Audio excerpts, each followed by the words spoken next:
Nih, simak nih guys, video keren dari Bapak ini yang bantah dalil-dalil Nusron Wahid yang katanya lulusan pesantren. Ini dibantah oleh Bapak ini guys. Kalian tonton videonya. Alladzina at'amahum min ju. Setelah fa'ya butuh badal baiti alladzina at'amahum min ju, yang kemudian orang itu yang ngasih makan kepada orang-orang sehingga terbebas dari rasa kelaparan.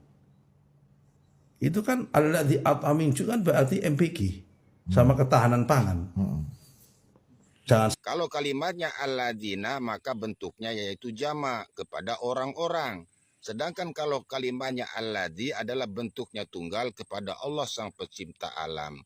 Karena ayatnya adalah alladzi at'amahum min ju'in wa amanahum min khauf.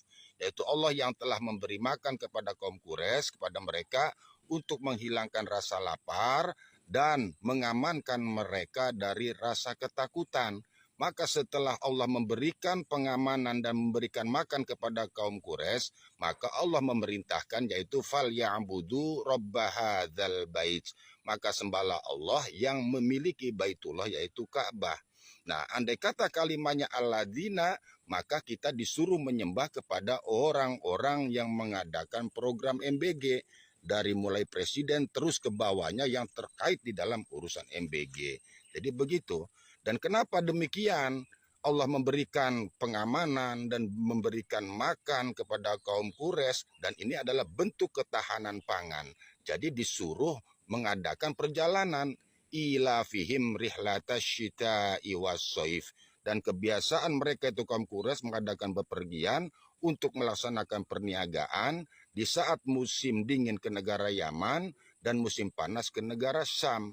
Dan mereka bisa melaksanakan keleluasaan dan bisa melaksanakan perniagaan dengan leluasa dan aman karena terjadinya yaitu kita kembali kepada surat Al-Fil, di mana pada saat itu Abrohah menyerang Ka'bah sehingga dihancurkan oleh Allah Subhanahu wa Ta'ala. Maka disinilah diberikan kewibawaan kaum Quraisy untuk melaksanakan perniagaan. Jadi andai kata kalimatnya alladzina berarti ini jelas pemurtadan. Jadi kita disuruh menyembah kepada orang-orang yang mengadakan program MBG. Dan di dalam surat Quraisy tidak bisa dikaitkan dengan ketahanan pangan. Andai kata ketahanan pangan, hendaknya harta kekayaan negara yang ada ini dipertahankan untuk cadangan di saat negara terjadi defisit.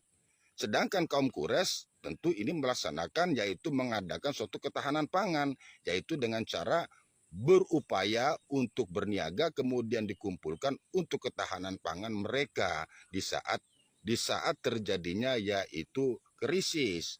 Dan itulah jadi tidak bisa dikatakan istilahnya MBG itu sebagai sebagai ketahanan pangan. Justru ini adalah penghambur-hamburan harta kekayaan negara untuk dimakan, selanjutnya dikorupsi setiap hari. Dan inilah yang terjadi.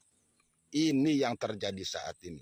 Bagaimana harta kekayaan dirampok oleh para pejabat-pejabat. Mohon maaf.